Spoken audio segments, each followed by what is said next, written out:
Room 313. I never believed in stories about haunted hotels. Until last month.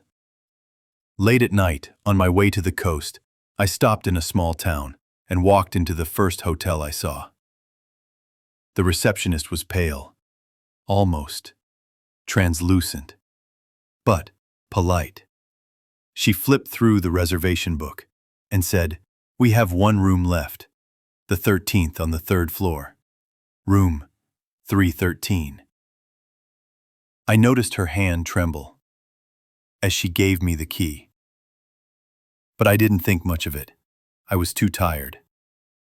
The hallway on the third floor was silent. Too silent. No footsteps, no voices, only a faint humming that filled my ears. When I opened the door to room 313, the first thing I saw was an old wall clock. It wasn't working. The hands were stuck at 313. The bed was untouched, but the air smelled of dampness and iron. That night, I woke up to the sound of dripping. Somewhere behind the wardrobe. I got up, pulled the wardrobe aside, and found a door. Small, metal, no handle. From behind it came the stench of rot. When I pressed my ear to it, I heard whispering. I couldn't make out the words, but I knew someone who knew me. That's when I saw the wall clock moving. The hands were going backwards. Faster and faster. The last thing I remember was staring at that clock as it stopped at 313. I woke up in my car, parked outside the hotel, with the key to room 313 in my hand. The building behind me was just a ruin, swallowed by weeds. Since that night, I haven't been the same. Every night at 313, I hear dripping from behind my bedroom wardrobe. Last night, I decided to check. I moved the wardrobe. My hands were shaking. I don't know what I expected to see, but it wasn't this.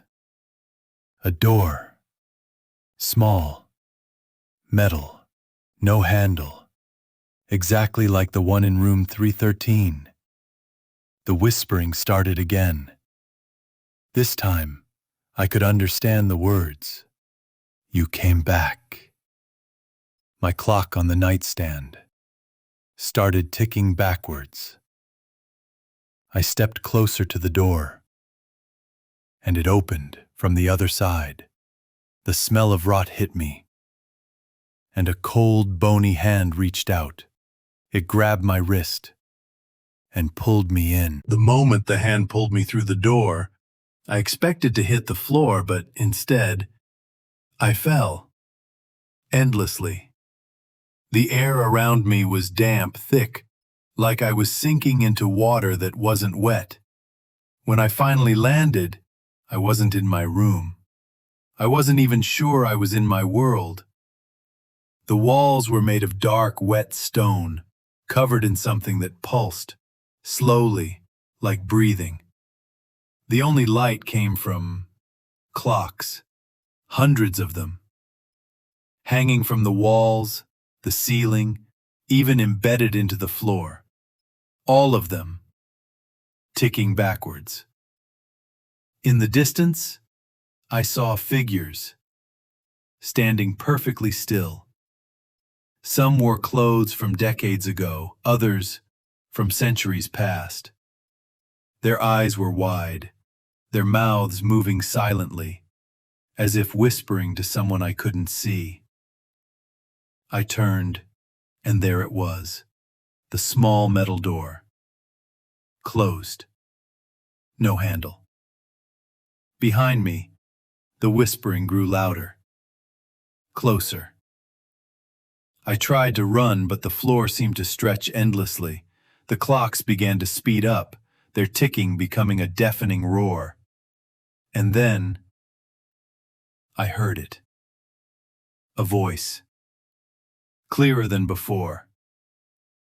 Time doesn't move forward here.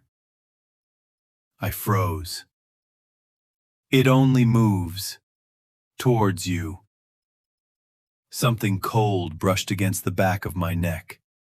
I turned and saw myself, but older, paler, eyes hollow, skin rotting.